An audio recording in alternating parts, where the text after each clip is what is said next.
slideshow videos, Instagram stories, intro templates, product demos. नमस्ते students. तो आज की जो हमारी क्लास होगी उस क्लास के अंदर जो हमारा लेक्चर नंबर क्या रहेगा, 2 रहेगा। यानी यूनिट नंबर सेकंड थी, यूनिट नंबर सेकंड का जो लेक्चर नंबर क्या रहेगा, 2 रहेगा।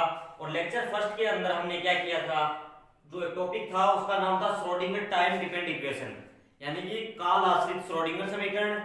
लास्ट क्लास में हमने क्या उसके बारे में डिस्कस किया था। और आज की क्लास के अंदर जो लेक्चर नंबर 2 के अंदर वो हमारा जो टॉपिक रहेगा वो होगा टाइम इंडिपेंडेंट श्रोडिंगर इक्वेशन, यानी काल अनाश्रित श्रोडिंगर समीकरण। कल क्या पढ़ी थी, टाइम पे डिपेंडेंट थी। आज क्या पढ़ेंगे, टाइम पे इंडिपेंडेंट इक्वेशन को। तो इस इक्वेशन को सोल्व करने से पहले हमें जो श्रोडिंगर की जो टाइम डिपेंडेंट इक्वेशन है उसका यूज करना पड़ेगा। तो इसका मतलब उस इक्वेशन को हमें याद रखनी पड़ेगी। तो क्या थी वो equation, iota h cut del psi over del t is equal to क्या था, माइनस का एच कट का square upon 2m del square psi over del x square plus v of v psi. ये क्या थी, श्रोडिंगर की जो क्या थी time dependent equation, time dependent Schrodinger equation. ये क्या थी हमारी टाइम डिपेंडेंट श्रोडिंगर इक्वेशन। तो इस इक्वेशन का हमें को यार यूज करके क्या करना है, टाइम इंडिपेंडेंट श्रोडिंगर इक्वेशन को क्या करना है, फाइंड आउट करना है। तो यानी कि जो इस इक्वेशन के अंदर क्या है कि ये जो टाइम पे डिपेंड है, यानी टाइम का जो फलन है यानी डेल साई और डेल टी, तो यहां से टाइम को क्या करना है, रिमूव करना है। तो इस रिमूव करने के पश्चात जो इक्वेशन प्राप्त होगी वो क्या होगी, श्रोडिंगर की क्या होगी, टाइम इंडिपेंडेंट इक्वेशन। तो इसको करते हैं, करने से पहले हम क्या करेंगे कि श्रोडिंगर की टाइम डिपेंडेंट इक्वेशन लेके चलेंगे और उसकी हेल्प से हम क्या करेंगे, श्रोडिंगर की टाइम इंडिपेंडेंट इक्वेशन को प्रूव करेंगे। यानी इसके हेल्प से हम क्या करेंगे, श्रोडिंगर की जो काल अनाश्रित समीकरण है उसको क्या करेंगे, फाइंड आउट करेंगे।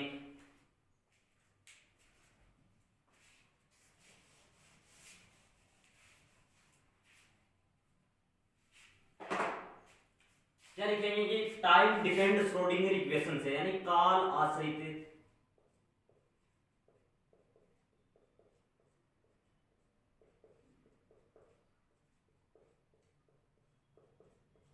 काल आश्रित श्रोडिंगर समीकरण से। तो हम क्या लेंगे कि जो अक्ष डायरेक्शन की अनुदिश क्या लेते हैं, अक्ष डायरेक्शन की अनुदिश ले रहे हैं, यानी कि del iota h cut del psi over del t. अक्ष डायरेक्शन की अनुदिश है तो साई किसका होगा, अक्ष और टी का function is equal to minus का एच कट का square upon 2m minus h cut का square upon 2m del square psi over del x square del x two. तो साई किसका फंक्शन है, एक्स और टी का, प्लस में v एक्स का फंक्शन है और साई किसका है, एक्स और टी का। ये क्या थी हमारी अक्ष डायरेक्शन की अनुदिश क्या थी, श्रोडिंगर की टाइम डिपेंडेंट इक्वेशन थी। Iota h cut del psi over del t, psi किसका है, एक्स और टी का फंक्शन है। यहाँ पे क्या है, साई एक्स और टी का फंक्शन है। तो इसको क्या करेंगे, इसके पश्चात इस टी को क्या करेंगे, यहाँ से रिमूव करेंगे, यानी टाइम को हटाना है। तो जो इक्वेशन प्राप्त होगी क्या होगी, श्रोडिंगर की टाइम इंडिपेंडेंट इक्वेशन। तो इस साई ऑफ एक्स टी को हम क्या करेंगे, ब्रेक करेंगे, यानी कि क्या करेंगे, जो वेरिएबल है एक्स और टी उसको क्या करेंगे, चेंज। तो क्या लिखेंगे, चरों की पृथक्करण विधि से,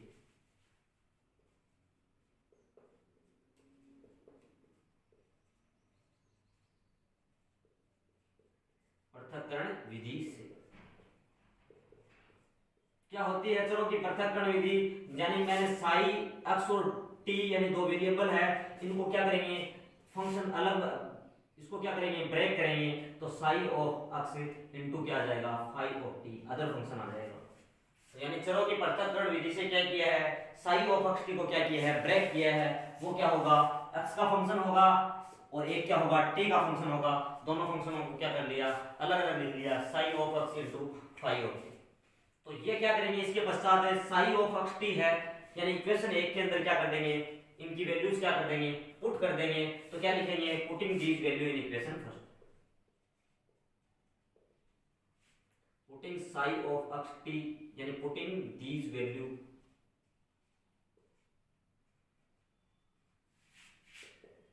इन इक्वेशन फर्स्ट के अंदर क्या कर रहे हैं, साई ऑफ अक्स टी की वैल्यू क्या कर रहे हैं, पुट कर रहे हैं। तो समीकरण एक से हम क्या लिखेंगे, आयोटा एच कट,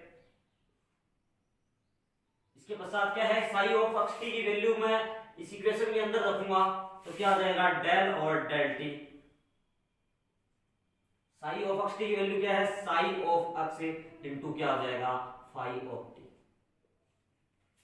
इसके पश्चात क्या होगा, इक्वल का sign is equal to minus का एच कट का स्क्वायर अपॉन 2m और डेल स्क्वायर और डेल एक्स स्क्वायर। साई को क्या कर रहे हैं, साई ऑफ एक्स टी को क्या कर रहे हैं, psi of x into phi of t के अंदर क्या किया है, पृथक किया है। और इसके पश्चात क्या होगा, v ऑफ एक्स इनटू में क्या हो जाएगा, साई ऑफ एक्स इनटू क्या हो जाएगा, फाई ऑफ टी। समीकरण एक के अंदर क्या किया है, psi of x t is equal to क्या है, psi of x into phi of t. इसका समीकरण एक के अंदर क्या किया है, यूज किया है। यूज करने के पश्चात जो हमारी इक्वेशन होगी वो ये होगी। तो इसके पश्चात हम क्या करेंगे, यहाँ पे क्या है, टी के रिस्पेक्ट में अवकलन है, तो इसका मतलब क्या होगा, एक्स कांस्टेंट होगा, बाहर ले लेंगे। तो इसके पश्चात क्या होगा, आयोटा एच कटे साई ऑफ एक्स बाहर आ जाएगा, डेल फाई टी और डेल टी, यानी कि टी के रिस्पेक्ट में अवकलन है तो एक्स क्या होगा, कांस्टेंट होगा। कांस्टेंट को हमने बाहर ले लिया, इसको क्या लिख सकते हैं, डेल फाई टी और del t is equal to minus का एच कट का स्क्वायर अपॉन 2m। ये क्या आ जाएगा, यानी यहाँ पे एक्स का फंक्शन है, टी कांस्टेंट हो जाएगा, टी बाहर आ जाएगा, यानी फाई ऑफ टी बाहर आ जाएगा, del square psi of x upon del x. क्या है कि x के रिस्पेक्ट में अवकलन है तो t कांस्टेंट होगा, और t के रिस्पेक्ट में था तो अब तब क्या था, x कांस्टेंट था। तो यहाँ पे क्या किया है, t का फंक्शन बाहर ले लिया और बचे हुए को क्या कर दिया, यानी del square psi of x into del x square plus में क्या आ जाएगा, v x साई x इनटू फाई। इसको इक्वेशन क्या दे देंगे, 2 दे देते हैं। इक्वेशन क्या है, इसको 2 दे देते हैं। इसके पश्चात हम क्या करेंगे, इसके पश्चात क्या करेंगे कि यहाँ पे देखो साई ऑफ एक्स आ रहा है, साई ऑफ एक्स है, इसको क्या करेंगे, यहां से हटाएंगे। यहाँ पे क्या है, फाई ऑफ टी है, इसको भी यहां से क्या करेंगे, रिमूव करेंगे। तो इसको कैसे रिमूव करेंगे कि मैं क्या करता हूं, इन पूरी इक्वेशन को क्या कर देता हूं, psi x into phi t से क्या कर देता हूं, डिवाइड कर देता हूं। तो इसके पश्चात क्या होगा, यानी मैं इस इक्वेशन को क्या कर रहा हूं, साई एक्स और फाई टी से डिवाइड कर रहा हूं। तो यहाँ पे साई एक्स की तो टर्म कैंसिल हो जाएगी और फाई टी की क्या बच जाएगी, टर्म बच जाएगी। तो यानी मैं क्या कर रहा हूं, समीकरण 2 को 2 के दोनों पक्षों को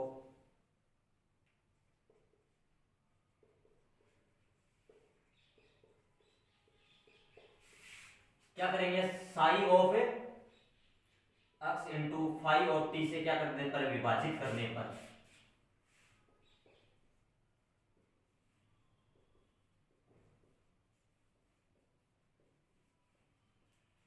यानी समीकरण 2 के अंदर क्या करेंगे, psi of x into phi of t से क्या करेंगे, डिवाइड करेंगे। तो यहाँ पे क्या होगा, आयोटा एच कट बच गया, यानी यहाँ पे क्या करेंगे, psi x upon phi t आएगा, एक साई ऑफ एक्स से एक साई ऑफ एक्स क्या हो जाएगा, कैंसिल आउट हो जाएगा और अपॉन में बच जाएगा 1 upon phi t. As it is बच जाएगा del of phi t into del of t, यानी कि psi of x into phi of t से करेंगे, डिवाइड करेंगे। तो यहाँ पे क्या आएगा, psi of x into phi of t. तो यहाँ पे क्या हो जाएगा, साई एक्स से साई एक्स क्या हो जाएगा, कैंसिल आउट, और अपॉन में क्या बचेगा, 1 अपॉन फाई टी। इसके पश्चात क्या होगा, इससे क्या कर देते हैं, psi x into phi of t से डिवाइड करेंगे।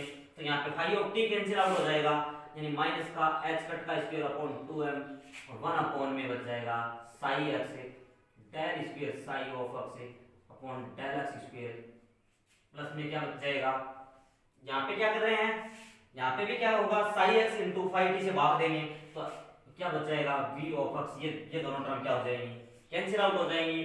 तो अब जो हमारे पास इक्वेशन है वो क्या है, यानी कि जो t के रिस्पेक्ट में हो रहा है तो उसके साथ में t का ही फंक्शन है, यानी x के रिस्पेक्ट में हो रहा है अवकलन तो इसके साथ में x का ही फंक्शन है। तो इसका क्या कर सकते हैं, इंटीग्रेशन करेंगे तो क्या होगा, आसानी से इंटीग्रेशन हो सकता है। तो इसके लिए हमने क्या किया कि इसको क्या किया है, दोनों तरफ विभाजित किया है ताकि यहाँ से x की टर्म हट सके और यहाँ पे क्या है, यानी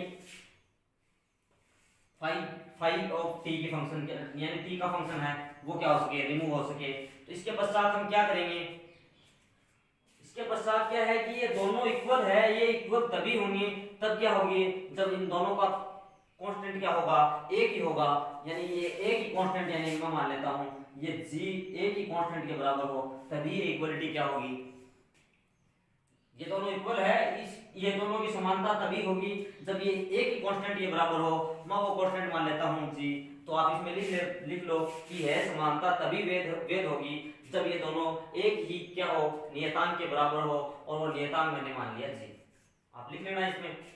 तो g के बराबर मानना है तो क्या होगा, आयोटा h कट 1/5t और डेल फाई t और del t is equal to g, equation दे देता हूं 3, यानी कि क्या है कि दोनों क्या है g के बराबर है और एक इक्वेशन यहां से बढ़ जाएगी, यानी कि माइनस का h कट का स्क्वायर अपॉन 2m 1/साई ऑफ x इनटू में del square psi of x upon del x square plus v of x is equal to g, ये इक्वेशन बन गई 4, यानी कि ये दोनों एक ही कांस्टेंट के बराबर है तो इन दोनों इक्वेशन को क्या किया है, अलग अलग लिख लिया।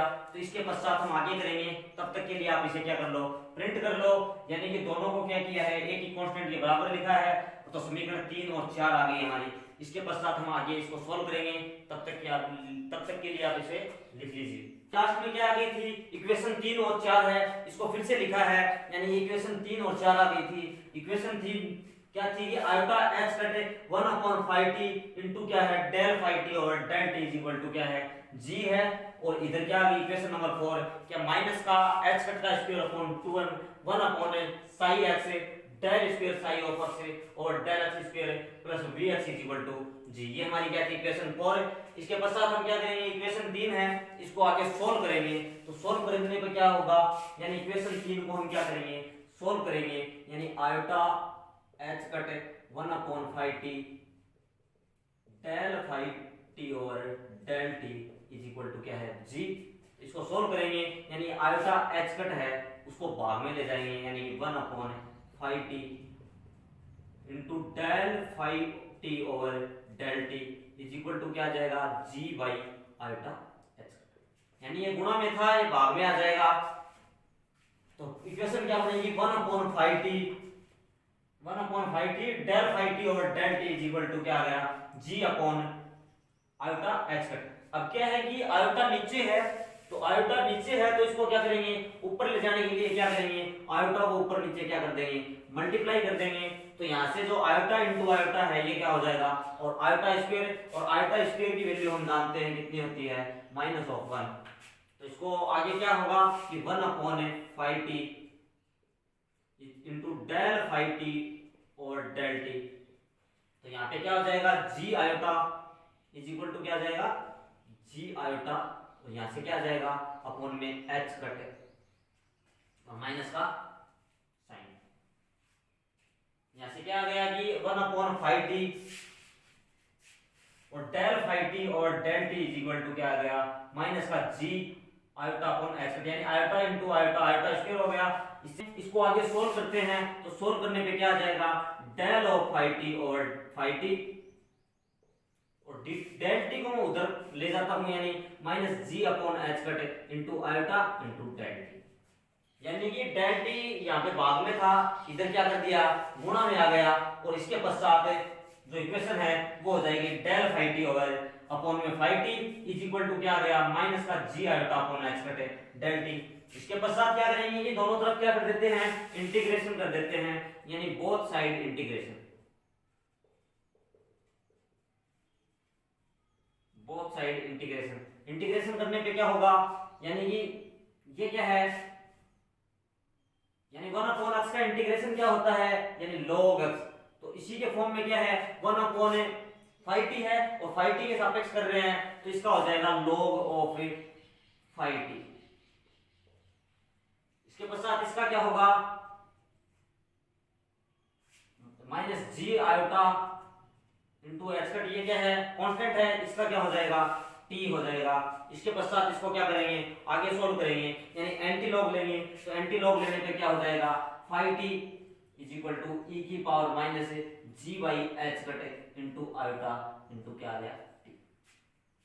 तो ये क्या आ गया कि phi of t is equal to क्या आ गया, ई की power minus g upon h cut into iota t. क्या करेंगे, आयलर थ्योरम का यूज करेंगे, यानी by Euler theorem. Euler theorem से हम क्या लिख सकते हैं कि e की power minus iota theta is equal to क्या होता है, cos theta minus iota sine theta. तो इस इक्वेशन से क्या करेंगे, यानी phi of t is equal to क्या आ जाएगा, e की पावर में, यानी थीटा की जगह एंगल क्या हमारा, थीटा की जगह एंगल क्या है, यहाँ पे कंपेयर करके देखें तो क्या है, g by h cut into t. Theta की जगह एंगल क्या है, g by h cut into t. तो यहाँ पे क्या आ जाएगा, cos g by h cut into t minus iota sine g by h cut into t. ये क्या आ गया कि phi of t is equal to क्या आ गया, g by h cut into t और माइनस है iota sine g by h cut into T. अब ओमेगा बराबर क्या है, थीटा इंटू टी, और थीटा की वैल्यू क्या है हमारी, g बाई एच कट है, g बाई एच कट है, तो ओमेगा बराबर हम क्या लिख सकते हैं, g by h cut. Compare करके थीटा की वैल्यू है, हमने क्या लिख दी, g बाई एच कट है, और ओमेगा बराबर क्या होता है, ओमेगा बराबर होता है 2 पाई न्यू। ये हम जानते हैं ओमेगा बराबर क्या होता है, 2 पाई न्यू। तो 2 pi nu is equal to g by h cut. और एच कट को हम क्या लिख सकते हैं, एच कट बराबर हमारे पास क्या होता है, एच अपॉन 2 पाई। ये हम जानते हैं कि एच कट बराबर क्या होता है, एच अपॉन 2 पाई। तो यहां से क्या करेंगे, यानी 2 pi nu is equal to क्या लिख सकते हैं, यानी g upon 1 upon h cut है, यानी कि क्या हो जाएगा, g into 2 pi upon h. H cut की वैल्यू रखने पर जो इक्वेशन बनेगी 2 pi nu is equal to क्या हो जाएगा, g इंटू में 2 पाई अपॉन एच। तो यहां से क्या हो जाएगा, 2 पाई यहां पे भी है, यहां पे भी है, दोनों क्या हो जाएंगे, कैंसिल आउट हो जाएंगे, और g की वैल्यू निकालेंगे यहां से, g इज इक्वल टू क्या आ गया, g इज इक्वल टू क्या आ जाएगा, h nu. g is equal to क्या आ गया, h न्यू। और फोटोन, यानी फोटोन की जो एनर्जी है वो क्या होती है, E is equal to h nu. Photon की जो एनर्जी होती है वो होती है E is equal to h nu. यहाँ से दोनों से कंपेयर करके देखें तो g बराबर क्या लिख सकते हैं, E लिख सकते हैं, यानी जो कांस्टेंट मानना है वो क्या है, एनर्जी के रूप में है। जो हमने कांस्टेंट मानने थे यानी इक्वेशन 3 और 4 के अंदर, वो क्या है, एनर्जी, यानी एक फोटोन की एनर्जी के बराबर है। तो अब क्या करेंगे, इस g बराबर है, g की जगह हम क्या कर देंगे, इक्वेशन 4 के अंदर क्या रख देंगे, e पुट कर देंगे, और इक्वेशन 4 को क्या करेंगे, सोल्व करेंगे। तो इक्वेशन 4 से हम क्या करेंगे, यानी ये जो g की वैल्यू है वो क्या रख देंगे, e रख देंगे, यानी माइनस का h कट का square upon 2m 1 upon psi of x into del square psi x into del x square plus v of x is equal to क्या हो गया, e। यानी कि माइनस एच का square upon 2m 1 upon psi x del square psi x upon del x square plus vx is equal to e। तो यहां से क्या करेंगे, साई ऑफ x यहां पे दोनों तरफ क्या कर देंगे, गुणा कर देंगे। तो इसके पश्चात क्या आ गया, माइनस का h कट का square upon 2m del square psi of x और del x square plus vx into में psi of x is equal to क्या आ गया, e साई ऑफ x। तो ये इक्वेशन क्या कहलाती है? श्रोडिंगर की टाइम इंडिपेंडेंट इक्वेशन। यानी इस इक्वेशन के अंदर यानी टाइम का कहीं पर भी क्या नहीं है, जिक्र नहीं है, मतलब यहाँ पे ये इक्वेशन टाइम पे डिपेंड नहीं है, तो इस इक्वेशन को क्या कहेंगे? काल अनाश्रित श्रोडिंगर समीकरण। तो इसमें लिख लेना था, इस समीकरण को श्रोडिंगर की क्या कहते हैं? काल अनाश्रित समीकरण कहते हैं। इसे श्रोडिंगर की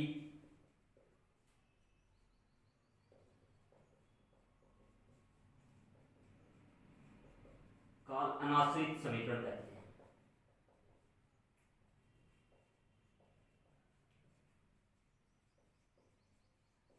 इसे क्या कहते हैं? श्रोडिंगर की क्या कहते हैं? टाइम इंडिपेंडेंट इक्वेशन कहते हैं। तो आपको ये याद रखनी है कि माइनस का h कट का square upon 2m del square psi of x और del x square plus v of x psi of x is equal to क्या आ गया? ई साई। तो क्या कुछ नहीं था कि जो इक्वेशन 3 थे, तीन नंबर इक्वेशन को हमने क्या किया? सोल्व किया। और सोल्व करने पे क्या किया? सोल्व करने के पश्चात हमारे जो g जो कांस्टेंट माना था वो क्या है? एक फोटोन की एनर्जी के बराबर था। यानी कि g बराबर हमने क्या प्रूव कर दिया कि फोटोन की एनर्जी E के बराबर होगा। और इस g की जो वैल्यू है वो क्या कर देंगे? इक्वेशन 4 के अंदर पुट कर देंगे और इसको क्या कर लेंगे? सरल कर लेंगे। तो सरल करने पे क्या इक्वेशन आती है हमारी? माइनस का h कट का square upon 2m del square psi over del x square plus vx into psi x is equal to e psi of x। इसको 3 डायमेंशन के अनुदिश किस प्रकार के लिखेंगे कि 3 डायमेंशन के अनुदिश इसको यहां इसके आगे लिख रहा हूं मैं, यानी 3 डायमेंशन के अंदर 3 डायमेंशन के अंदर क्या होगा? माइनस का h कट का square upon 2m del square psi of x plus vx psi of x is equal to e of psi of x। इसे क्या कहते हैं? 3 डायमेंशन के अंदर क्या है? श्रोडिंगर की इक्वेशन है। और डेल स्क्वायर हमने पढ़ा था क्या था? लाप्लासियन ऑपरेटर संकारक था। और del square is equal to क्या होता है? Del square is equal to क्या होता है? Del square psi of x यानी del square x upon del x square plus del square psi और डेल y स्क्वायर, यानी तीनों डायरेक्शन के अनुदिश क्या है? इसी के साथ में हमारा क्या होता है? आज की क्लास एंड होती है और अगले टॉपिक